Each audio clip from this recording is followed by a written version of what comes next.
तो क्या हालचाल है भाई लोग, आज अपन बात करेंगे बहुत ही डोप रैपर डिवाइन के बारे में। एक बहुत ही स्ट्रॉन्ग पिलर है इंडियन रैप सीन के। ये इनका बहुत इन्फ्लुएंस रहा है पूरे गेम में। इनसे इंस्पायर होकर गली बॉय मूवी बनी थी और इनका म्यूजिक बहुत डोप है और अभी इनका सेकंड स्टूडियो एल्बम पुण्य पाप आया है। इनकी कहानी से सब लोग थोड़े वाकिफ होंगे, लेकिन इस वीडियो में डिवाइन के लाइफ के हर एस्पेक्ट के बारे में बात करेंगे। उनका कम अप, उनका रैप म्यूजिक से इंट्रोडक्शन, कैसे वो लेवल में साइन हुए और कंट्रोवर्सी जो हुई थी उनकी गैंगिस्तान और एमवे से, सब हम इस वीडियो में डिस्कस करेंगे। और अगर आप चैनल पे नए हो तो बता दूं, अपना चैनल जो है वो हिप हॉप हब है। आर्टिस्ट की बायोग्राफी से लेके हिप हॉप से जुड़ी हुई हर चीज के ऊपर अपन वीडियो बनाते हैं, जैसे कि ब्लड्स और क्रिप्स क्या है, ऑटो ट्यून क्या है, वगैरह वगैरह। बहुत सारे आर्टिस्ट की बायोग्राफी हमने कवर की है, जैसे कि triple Tentacion, Lil Wayne, MC Stan, Juice WRLD, Drake, etcetera etcetera. तो चैनल को चेक मारना और सब्सक्राइब करना मत भूलना और कमेंट सेक्शन में बताना कि आपको किस आर्टिस्ट की बायोग्राफी चाहिए नेक्स्ट। और अपना वीडियो जो है वो 3 सेक्शन में डिवाइड होगा। पहले तो डिवाइन की पूरी बायोग्राफी होगी, उसके बाद फिर इंटरनेशनल हिप हॉप के कुछ अपडेट्स मैं आपको दूंगा और लास्ट में एक अंडरग्राउंड आर्टिस्ट को शाउट आउट मिलेगा। तो चलो गाइस अपन शुरू करते हैं डिवाइन की बायोग्राफी।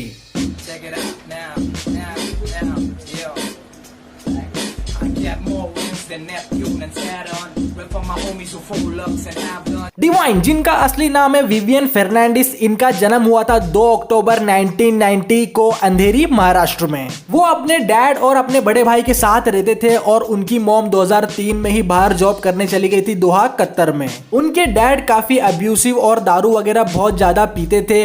डिवाइन और उनके बड़े भाई पे हाथ वगैरह भी उठाते थे। डिवाइन ने अपनी डॉक्यूमेंट्री में कहा है कि अगर शाम 7 बजे के बाद घर आते थे तो उन्हें और उनके भाई को घुटने पे खड़े कर देते थे, वो भी नमक के ऊपर 1 घंटे के लिए। ये बहुत ही हार्ड टाइम था डिवाइन के लिए और इस दौरान साहर नाम के एरिया में रहते थे जो अंधेरी में है। एंड कुछ साल बाद जब डिवाइन के बड़े भाई को जॉब लग गई और वो बाहर चले गए, फिर उन्होंने वो वाली खोली, उनके डैड को थमाकर डिवाइन की मॉम ने उन्हें डिवाइन को अपने नानी के यहाँ पे भेज दिया जो था जेबी नगर में। उनकी नानी काफी कूल थी। शाम को वो पेग वगैरह मार के डिवाइन को कहानियां सुनाती थी कि वो कैसे बड़ी हुई है। और अब डिवाइन काफी खुश थे अपनी लाइफ में और उनको इस छोटी उम्र में अपने बड़े भाई जितना अत्याचार वगैरह नहीं सहना पड़ा था। जेबी नगर वो जगह थी जहां डिवाइन के बहुत सारे फ्रेंड्स बने एंड स्कूलिंग भी उन्हें वहीं पे कंप्लीट करी। जो जेडी बंदा गली गैंग का है वो आज भी जो डिवाइन के साथ है, वो भी बचपन से जेबी नगर में डिवाइन के साथ ही रहता था। उनके डैड से वो अलग हो गए, मॉम बाहर थी, भाई भी नहीं था, तो टेक्निकली डिवाइन काफी अकेलेपन महसूस करते थे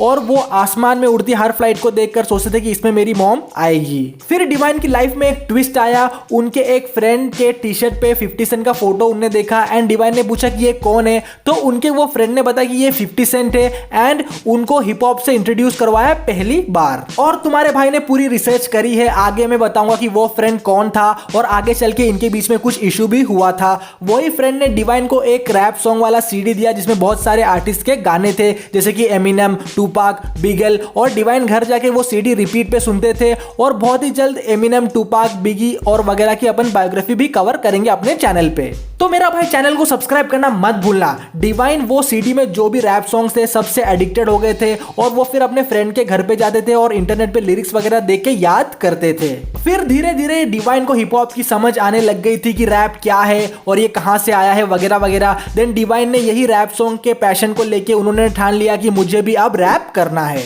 और गाइस 2003 में उनकी नानी की डेथ हो गई, तब वो स्कूल से जस्ट पास आउट हुए ही थे। फिर कॉलेज से वो अकेले हो गए। इस अकेलेपन ने उन्हें बहुत सारी गलत एक्टिविटीज में डाल दिया। मींस वो कोई पूछने वाला नहीं था और किसी को जवाब भी नहीं देना था, तो वो वीड वगैरह पीते थे और वीड वगैरह बेचा भी करते थे। मींस पूरा हसलिंग वाला सीन चालू हो गया था उनका। डिवाइन की लाइफ में तब ऐसा कोई पर्टिकुलर गोल नहीं था, उन्हें बस म्यूजिक सुनना था, म्यूजिक करना था। उन्हें ये बात अपनी मॉम को बताई तो उनकी मॉम ने उन्हें एक माइक्रोफोन गिफ्ट किया था, तो इसी पे वो दिन भर घर पे रैप वगैरह करते थे। धीरे धीरे वो अपने पैशन के लिए और सीरियस हो गए। उनका बस फिर एक ही गोल था कि बस मुझे म्यूजिक बनाना है। डिवाइन ने सबसे पहले रैप इंग्लिश में लिखना चालू किया था और वो रोज कुछ ना कुछ लिखते थे। उस टाइम पे डिवाइन ने एक क्रू ज्वाइन किया था मुंबई फाइनेस्ट, अपने ओजी एस दादा का। और ये ग्रुप जो है वो मुंबई के जो रैप सीन है उस मूवमेंट में बहुत बड़ा मेजर रोल प्ले करता है ये ग्रुप। डिवाइन ने बहुत सारे गाने लिखे थे और वो ज्यादातर गॉड से रिलेटेड गाने वगैरह लिखते थे, तो इसी कारण से विवियन से उनका स्टेज नेम डिवाइन बना। मुंबई फाइनेस्ट के जो ओजी एस है उनका तब एल्बम बन रहा था और कुछ गानों में डिवाइन ने फीचरिंग भी की थी। मुंबई फाइनेस्ट अपने क्रू वर्क पे ज्यादा फोकस करती थी एंड उसी क्रू में एक बंदा था एपी करके, जिन्होंने डिवाइन को बताया कि पीसी में गाना वगैरह कैसे रिकॉर्ड करते हैं। डिवाइन के पास उनकी मॉम का दिया हुआ माइक पहले से ही था। देन डिवाइन ने खुद अपने घर पे गाने वगैरह रिकॉर्ड करने लग गए थे एंड रैप बैटल वगैरह में हिस्सा लेने लगे और उनकी लिखावट काफी स्ट्रॉन्ग हो गई थी। तब तक डिवाइन को अपने सोलो करियर पे ध्यान देना था, इसलिए वो मुंबई फाइनेस्ट से अलग हुए। मीनवाइल वो गेंगिस खान से मिले, जो कनाडा के इंडियन मूल के एक रैपर है जिनका क्रू था deep waters. And Genghis Khan ने डिवाइन जो ब्रांड है उसको मोल्ड करने के लिए इनडायरेक्टली बहुत हेल्प करी थी। बट इनके बीच में काफी ज्यादा इश्यूज वगैरह हुआ था। अभी पुण्य पाप जो एल्बम है उसमें डीप वाटर्स को डिस करा है डिवाइन ने, गहरा पानी बोल के मगर मेरे साथ, ये सब अपन आगे डिस्कस करेंगे। तब उनने एक गाना डाला था वॉइस ऑफ द स्ट्रीट्स और उसे भी काफी अच्छा रेस्पॉन्स मिला था। एंड डिवाइन ने ये रियलाइज किया कि जहां से वो बिलोंग करते हैं वहां सब लोग हिंदी में बात करते हैं। देन उन्होंने हिंदी में रैप लिखना शुरू करा और इससे पहले डिवाइन इंग्लिश में रैप करते ही थे।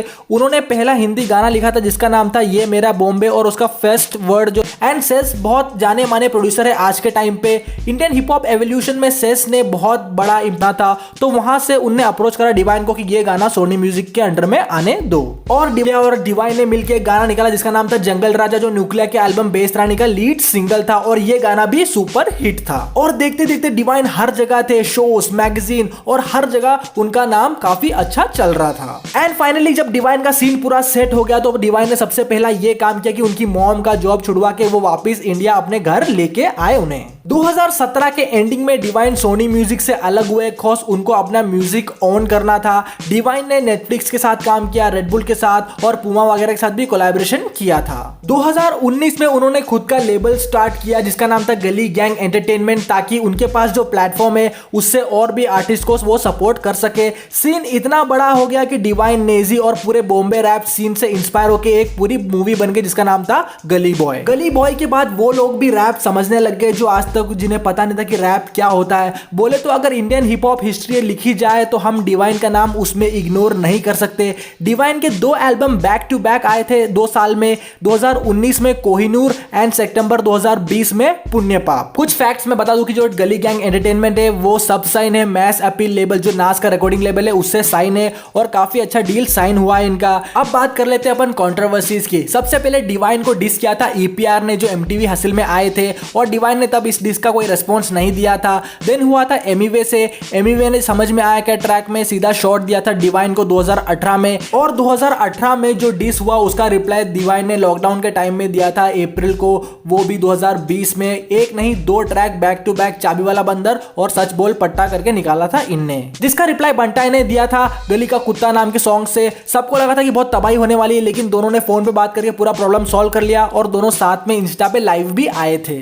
और एक इशू हुआ था गेंगिस खान के साथ, जिनका ये कहना था एक तरह से कि डिवाइन को उनने बहुत सपोर्ट किया था एक टाइम पे, तो वो शोहरत आने के बाद सब भूल गए। गेंगिस खान ने बैक टू बैक स्टोरी भी डाली थी विथ प्रूफ। एंड देन वो फ्रेंड जिसका बताया था मैंने स्टार्टिंग में कि जिनके शर्ट पे डिवाइन ने सबसे पहले 50 सेंट का फोटो देखा था और जिन्होंने हिप हॉप इंट्रोड्यूस करवाया था डिवाइन को, वो है द ओजी फ्रॉम मुंबई, जावेल फर्नांडिस। भाई की इंटरव्यू देखना एक बार जाके जरा, आपको डिवाइन के बारे में बहुत सारी बातें पता चलेगी। कंट्रोवर्सीज तो होती रहती है, लेकिन डिवाइन आर्टिस्ट वो ऐसे ही मचाए और इंडियन हिप हॉप सीन को इंटरनेशनल लेवल पे लेके जाए। तो आज डिवाइन की बायोग्राफी अपन यहीं पे खत्म करते हैं और तुरंत मैं आपको कुछ हिप हॉप के अपडेट्स दे देता हूँ। लिल बेबी का जो एल्बम है माई टर्न, वो बेस्ट सेलिंग एल्बम है 2020 का और बिलबोर्ड ने जूस वर्ल्ड को 2020 के नंबर 1 आर्टिस्ट कोट किया है। एंड रिसेंटली स्नूप डॉग ने अपना प्रो बॉक्सिंग लीग चालू कर दिया है। तो अब बारी है शाउट आउट की, तो आज मैं शाउट आउट देना चाहूंगा मेरा भाई वर्ड मैनियक को। बहुत ही डोप आर्टिस्ट है और बहुत ही अलग लेवल में लिखता है। भाई की गानों की लिंक मैं डिस्क्रिप्शन में दे दूंगा।